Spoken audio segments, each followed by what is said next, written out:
Photographer ಈಗ ಅವ್ರ ಮುಂದೆ ನಿಂದಿರ್ಬೇಡ್ರಪ್ಪ, ಬಾಕ್ಸ್ ಮುಂದೆ ಸೈಡ್ ನಿಂದ್ರಿ, ಬಾಕ್ಸ್ ಮುಂದೆ ನಿಂದಿರ್ಬೇಡ್ರಿ.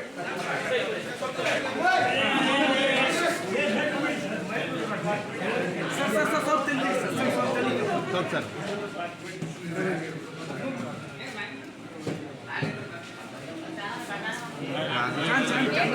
ಈ ವೈರ್ ಯಾರು ಕ್ಯಾಮ್ರಾ ಬರ್ತಾರೆ ಯಾರ್ದು ಸ್ವಲ್ಪ ಈಗ ಸ್ವಲ್ಪ ಆಗಲಿ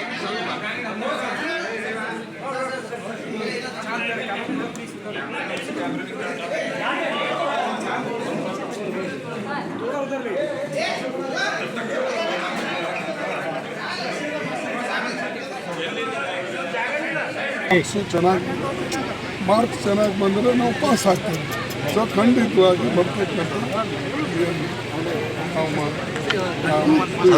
ಮೇ 23ಕ್ಕೆ ಖಂಡಿತವಾಗಿ ನಾವು ಹೊರಗೆ ಒಮ್ಮೆ ಭಾಳ ಬಹುಮತದಿಂದ ಬರ್ತೀವಿ ಸರ್. ಆ ಕಡೆಯಿಂದ ಮತ್ತು ನಮ್ಮ ಇಚ್ಛೆಯ ಅಭ್ಯರ್ಥಿಗಳನ್ನು ಮತವನ್ನು ಹಾಕಬೇಕು ಅಂತ ಹೇಳಿ ನಾನು ಕೇಳ್ಕೊಳ್ತೇನೆ. ವಾತಾವರಣ ಎಲ್ಲ ಕಡೆ ಚೆನ್ನಾಗಿದೆ ನೋಡ್ತಾ ಇದ್ದೇವೆ. ವಾಲಂಟರಿ ಆಗಿ ಅನೇಕ ಜನ ಹೊರಗಡೆ ಬಂದು ಮತ ಹಾಕ್ತಾ ಇದ್ದಾರೆ. ಈಗಾಗಲೇ ನಾನು ಸುಮಾರು 7 ಕಾನ್ಸ್ಟಿಟ್ಯೂನ್ಸಿಗಳ ಸಂಪರ್ಕದಲ್ಲಿ ಮುಂಜಾನೆ 6:30 ಗಂಟೆಯಿಂದ 7 ಗಂಟೆಯಿಂದ ಇದ್ದೆ ಮತ್ತು ಅನೇಕ ಕಡೆಯಿಂದ ರಿಪೋರ್ಟ್ ನನಗೆ ಬರ್ತಾ ಇದೆ.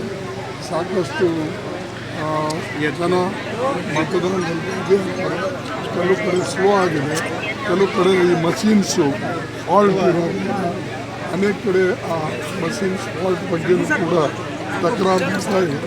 ನಾನು ಈಗಾಗಲೇ ಡಿ ಸಿಗೂ ಮಾತಾಡಿದ್ದೇನೆ ಮತ್ತು ಬೇರೆ ಸಂಬಂಧಪಟ್ಟಂಥ ಕೆಲವು ಅಧಿಕಾರಿಗಳಿಂದ ಮಾತಾಡಿದ್ದೀನಿ. ಅವರು ಕೆಲವು ಕಡೆ ಸರಿಪಡಿಸ್ತಾ ಇದ್ದಾರೆ, ಕೆಲವು ಕಡೆ ತೊಂದರೆ ಒಂದೆರಡು ಕಡೆ ಇದೆ.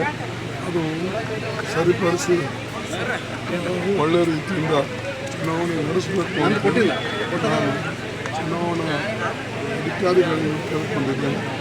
ಒಟ್ಟಾರೆ ಕಲಬುರಗಿ ಮತಕ್ಷೇತ್ರದಲ್ಲಿ ವಾತಾವರಣ ಚೆನ್ನಾಗಿದೆ ಮತ್ತು ವಿಶೇಷವಾಗಿ ಆ ಒಂದು ಸಂತೋಷದ ಸುದ್ದಿ 23 ಆಗಿದೆ. ಆದರೆ ಅದು ಕೌಂಟಿಂಗ್ ಏನು ಬರ್ತದೆ ಆ ದಿವಸ ಎಲ್ಲನೂ ಕೂಡ ಬಹಿರಂಗವಾಗಿ ನಿಮಗೆ ಸಂತೋಷಪಡಿಸ್ತಕ್ಕಂಥ ಒಂದು ವಾತಾವರಣವನ್ನು ಸೃಷ್ಟಿಯಾಗ್ತದೆ. ಕೆಲಸ ನೋಡಿ ಮತ ಹಾಕ್ತಾರೆ. ಆ ಮತ ಇವತ್ತು ನಾನು ನೋಡಿದ್ದೇನೆ. ಜನರ ಒಂದು ಹುಮ್ಮಸ್ಸ ಹುರುಪು ಕೆಲವು ಜನ ಗುಂಪು ಮಾಡಿಕೊಂಡು ಆ ಕೆಲಸ ಮಾಡ್ತಾ ಇದ್ದಾರೆ. ಅದರಲ್ಲಿ ಯಶಸ್ವಿ ಆಗಲಿಲ್ಲ. ಯಥಾಪ್ರಕಾರ ಚುನಾವಣೆಗಳು ಗೆದ್ಕೊಂಡು ಬಂದಿದ್ದೇನೆ ಮತ್ತು ಇದೇ 1 ಗಂಟೆಯಲ್ಲಿ ನಾನು ಹಾಕ್ಕೊಂಡು ಬರ್ತಾ ಇದ್ದೇನೆ. ಇದು 12ನೇ ಸಲ ಈ ರೂಮ್ನಲ್ಲಿ ಇಲ್ಲಿ ಮೊದಲು 2020 ಬಿಲ್ಡಿಂಗ್ಗೆ ಇದು ಕೊಟ್ಟು ಸ್ವಲ್ಪ ಕಾಂಪೌಂಡ್ ಈಗ ಎದುರಾಳಿಗಳು ಹೇಳ್ತಾ ಇದ್ದಾರೆ ಸರ್, ಅವ್ರನ್ನ ಮನೇಲಿ ಕಳಿಸೋದೇ ನಮ್ದು ಅಜೆಂಡಾ ಅಂತ ಹೇಳ್ತಾ ಇದ್ದಾರೆ ಸರ್. ಅದ್ರ ಬಗ್ಗೆ ಏನಂತ? ಅದು ಅವ್ರ ಇಚ್ಛೆ ಇರ್ಬೋದು, ಆದರೆ ಮತದಾರರ ಇಚ್ಛೆ ನಾನು ಮನೆ ದಿಲ್ಲಿ ಕಳಿಸೋದು.